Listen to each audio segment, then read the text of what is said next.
just talk for a few minutes about that question. Do you as an oblate partner reach out to the most abandoned through your work and ministry here? Just share on that in your days.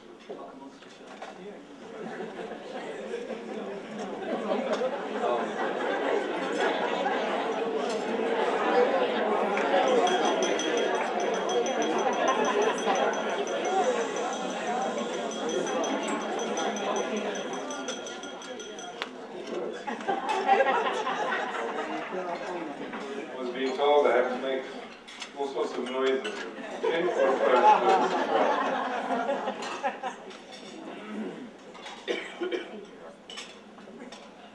The message I've been trying to convey this morning, I hope is a very simple one that's come across.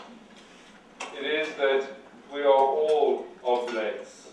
We all participate in this vision and this dream of St. Eugene in our particular ways. The moment we come to work within a setup like the one where you find yourself in, we are oblate partners, we are associates, we are part of the family. Now, what is the job of that family? What is the mission of that family? To reach out to this world where people are crying for meaning, where people are in darkness, where people are searching for light. And particularly now in these last few years of what's been happening in the United States, in the whole world, the economic crisis, the whole war against terrorism, the fact that you have some of your friends and members of the family fighting a war far away, all this type of question, all this type of darkness. We need to be living that change that we wish to see in the world. When people come to one of our mission centers, whatever it is, do they experience that they are stepping into a place where there is a family?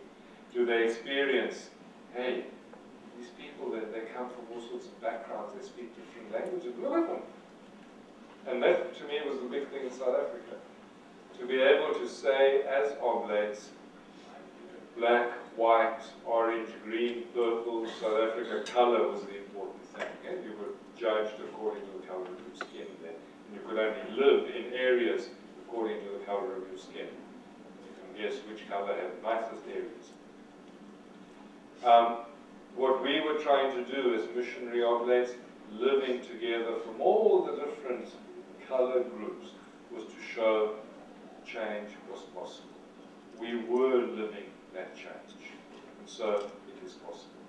When people come here, and it's certainly something that, this is my second visit here, I was here in August of last year.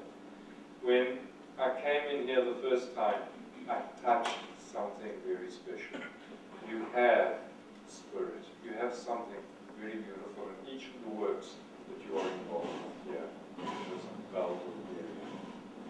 That is what I'm talking about. That we need to be conscious of it and to ask ourselves constantly as team, as staff, how are we living this family spirit?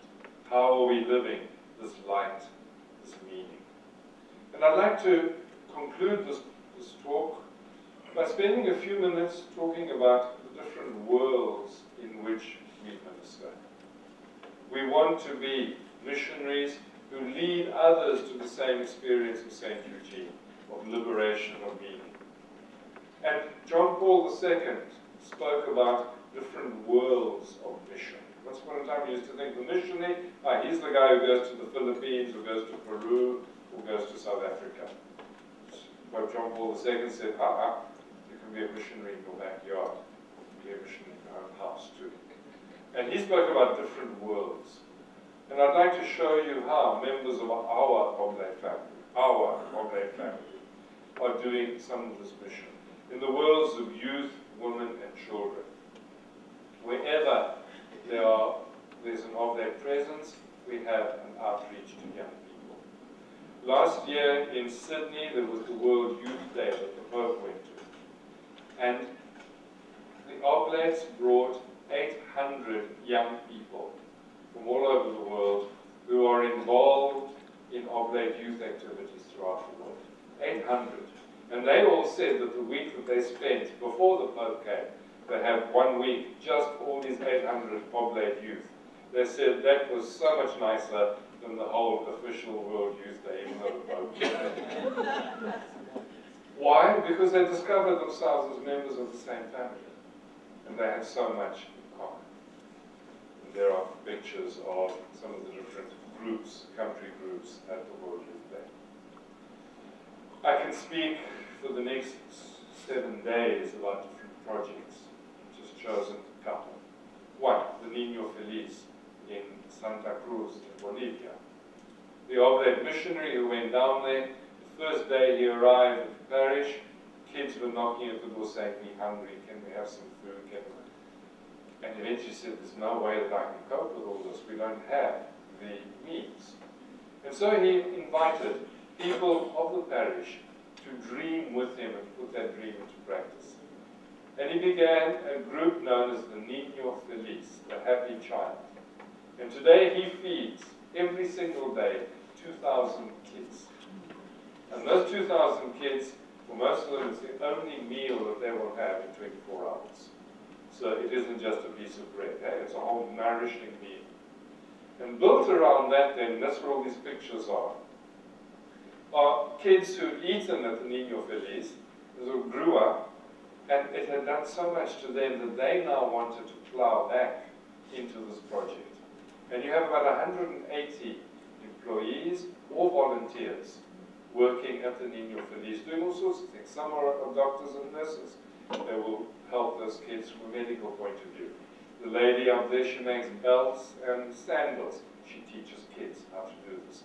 There's a whole institute there for beauticians, to teach girls how to be beauticians, to give them skills in computers, in education.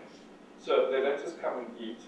They come and eat, yes, to be nourished, but they receive all sorts of nourishment that's going to help them to make a difference in society. Still in Brazil, for the Jorge over there in La Paz, with an amazing mission to women. The women in Bolivia were very much second-class citizens in a macho society. Couldn't read, couldn't write, were very much the servants. We've used this in other countries, barefoot and pregnant in the kitchen. For the Jorge began many, many years ago, a whole movement of working with women, teaching them to read and write, teaching them the law, their legal rights in society and with their husbands, teaching them skills, training them then to go in that Andes country to other little villages and to do the same work with women. And today, if you look at what has happened with Evo Morales as president, who was also very much schooled by a number of the Oblates in Bolivia, you can see the role that the women, that the indigenous people are taking. The world of the mega cities. When you look at a place like Sao Paulo with 19 million people, you look at Seoul, 20 million people, DF in Mexico with 24, 25 million people. These mega cities where you have so much misery as well as good things. How do you respond? We're present in many of them. Just a couple of flashes of responses. This is in Seoul, 20 million people, where officially there are no poor people. And yet Father Enzo, he's the guy with the apron on, he's the Oblate priest. Because all those who work with him are also Oblates. He feeds between 350 and 400 poor people every day. And you can see them behind him there lining up. That's his way of preaching the gospel. Not just to give people something to eat, but there's a whole center there. There are lawyers, there are doctors, there's barbers, there's people with clothing. Every possible way in which poor people can be empowered, can be given a meaning and light in their lives.